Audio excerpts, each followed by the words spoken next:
All right, we have a special guest with us today. This is Noxie, and he just really wanted to make these recipes with us. He's just really in the Thanksgiving spirit. He's Totally feeling is. very grateful today.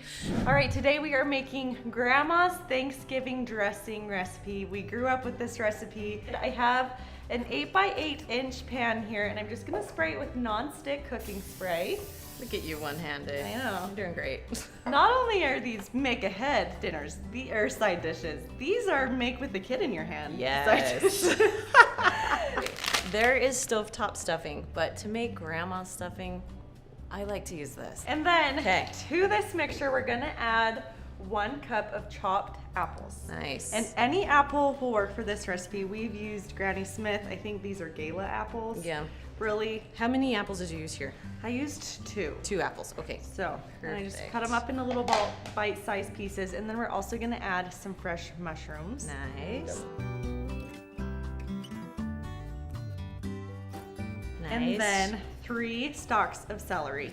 And we've just chopped those up pretty fine as Yeah, well. we did do So- these little. My kids will pick them out if they're a little bigger, Yeah. but little Oh, ones you in want this the one butter? Huh. Butter's good. I'm with you. Thanksgiving dinner. Right. You know. Okay. And then this is the fun part. You're gonna add your 1/4 cup of butter Okay. into 1.5 cups of boiling water. And then the butter is just going to melt in the water. Nice. You can kind of stir it around, and then we will pour this once it's all melted over the rest of the ingredients and mix it all together, fully incorporate it. Pretty much melted. There's a Yes. little bit of butter, but it will still. Yeah, It will it'll melt all as we mix go, together. right? So carefully pour over everything. And then you'll want to make sure that your oven is preheated to 350 degrees. Yes. So we'll just mix this together and then we'll add it in. So you can put this in the fridge just like this. So cover it with foil, stick it in the fridge the night before, 2 nights before. It will totally be fine. And then when it's time to pull it out and cook it, you just take the foil off. Then you're gonna cook it for about 35 to 40 minutes. The next recipe is our make ahead mashed potatoes. Now, you have to do it the right way You do. or they kind of get stiff and It's nasty. true. Okay, so we're gonna teach you today the best way to do it. Of course, I'm gonna use the Instant Pot. It's There's just no what other I do. way. I know. Let's be honest. If you guys don't have an Instant Pot yet, I highly suggest getting one, especially if you're in charge of Thanksgiving, because cooking things in there is a breeze. But if you do have an Instant Pot or you're looking to get one and you don't know how to use it, we actually created an entire Instant Pot guide. We walk you through the moment you take it out of the box to cooking the basics such as rice and pasta and potatoes. You can go to theinstantcookingcourse.com and you'll find it there. But let's get to cooking these potatoes. This one is a little bit bigger. It's an 8-quart. If you have a 6-quart, this will work just fine. It's about 3 pounds of Yukon Gold potatoes. I like using the gold potatoes. I just feel like the skin tastes better than Yeah. the rest of potatoes. And it's Thanksgiving. I'm too lazy to peel potatoes on Thanksgiving. Then to make sure the Instant Pot pressurizes, you need about a half a cup to a cup of water. Then you just put the lid on. That's simple. Okay. Now if you have a little knob right here, make sure that it's on sealing, not venting. Some of them automatically do it now, which is so nice. Once the timer is done and it's done cooking, you're gonna release the pressure. So you push your little venting knob, it will let everything out. I already did that, so we don't have to watch that. Then once all the pressure's out, you can lift your lid. Okay, there's a little bit extra water in there. So I'm gonna get my little strainer thing. I don't know if you guys seen this. I use it all the time. It's my favorite. It goes on like all pots and pans, even your Instant Pot. I think it's like what, 15 bucks on Amazon, but probably one of my favorite kitchen gadgets. Right here in the Instant Pot, I'm gonna mash all the potatoes with a potato masher. Now you can use beaters, but I like my potatoes with a little bit of chunks in them, so I like to use a potato masher. And we're just gonna mash all these babies. Or I mash them completely. You want to add some of your ingredients because we want it to melt in there. So I'm gonna add about 4 ounces of cream cheese. I'm just eyeballing here, there we go. Then I'm just gonna add 1 tablespoon of butter right now. While the cream cheese and butter are melting, we're gonna add about 2/3 cup of sour cream. These are good, like loaded potatoes. Because they are not creamy enough, we're gonna add 1/4 cup of whole milk. And then about a half teaspoon of salt. You can add more salt if you want to. I love salt, so I would probably add a little bit more, but we'll follow the instructions today. Now we're gonna take the potatoes. I mean, look how creamy those are. And we're gonna put them in the bottom of a 9x13 pan. Now, if you hate dishes like I do on Thanksgiving, use the aluminum foil pans. Like, those things are perfect because when you're done, you can just throw them away. Unless you're really fancy. My grandma was so fancy that, I mean, everything was like china for Thanksgiving. So we have 2 more tablespoons of butter that I'm gonna melt real quick, and we're going to put that right on top. The butter's all melted. Now we're just gonna brush it on. Now we want them all ready to go, so to make our lives a little bit easier, so I have a little paprika that I like to just sprinkle right on top. I think that just makes it taste so good. This is what my mom used to do. And it makes it a little more fancier. And then if you like parsley, we do a little bit of parsley on top too. So what you're gonna do is stick these, you're gonna cover them, stick them in the refrigerator for up to 24 hours. You don't wanna go longer than 24 because then they become a little bit pasty. But 24 hours is like your golden time. When it's time to cook them, you're going to pull them out of the refrigerator. You're gonna let it sit for about 30 minutes. That's the secret, let it sit. Then you're gonna cook them 350 degrees for about 25 to 30 minutes, just until everything is heated through. Time to taste them. I love how you came back just for the tasting. I know, I can smell them. I knew they were done. I love it so much. Mm-hmm. I don't even need gravy on those. Me Those neither. are so good. Me neither, but gravy is good. Yeah. 5 out of 5. Mine too. Easily. Go for a second bite. Yep. Yeah. For this recipe, we are making our mom's sweet potato recipe. Yes. It is so good. And we are using sweet potatoes, not yams. But you can use yams if that's what you prefer. Right, but this really is for sweet potatoes. And it's so good. Oh my gosh.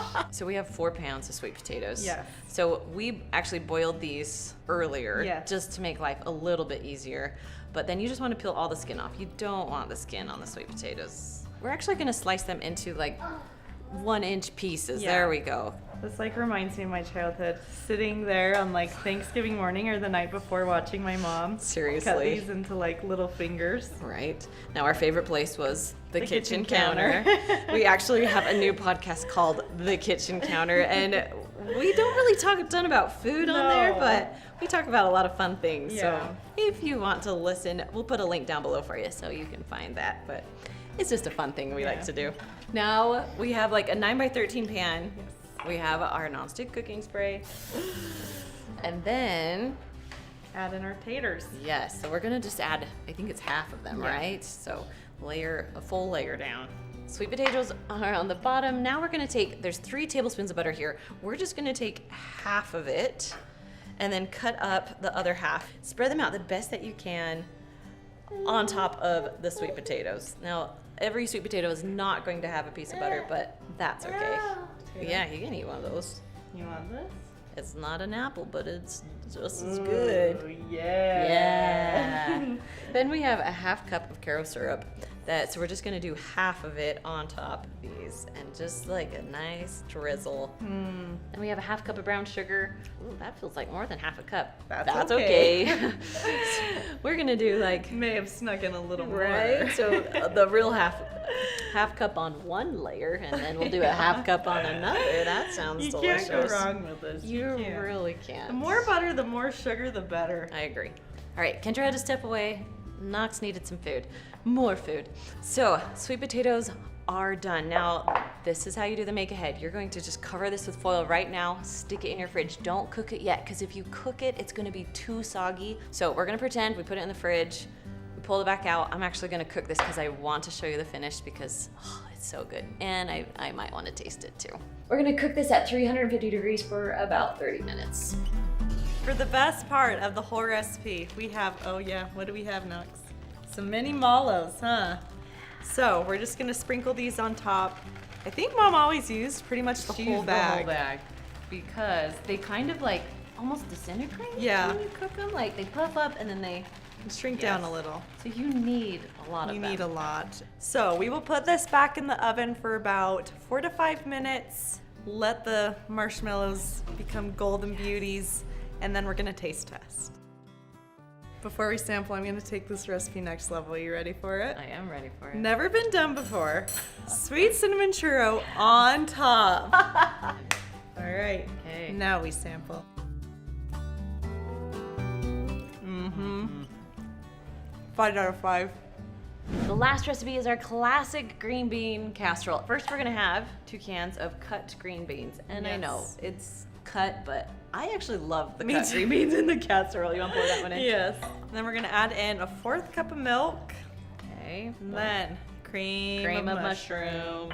So good, so creamy. It is. For this casserole, I swear, like, you just need the cream You of do. mushroom. You really do. And then this recipe calls for 1 1/3 cups of these crunchy fried onions. They are so good. Honestly, this makes the casserole for me. I could just Agreed. eat these. So I'm just gonna add. Half the container. Yeah. I feel good about that.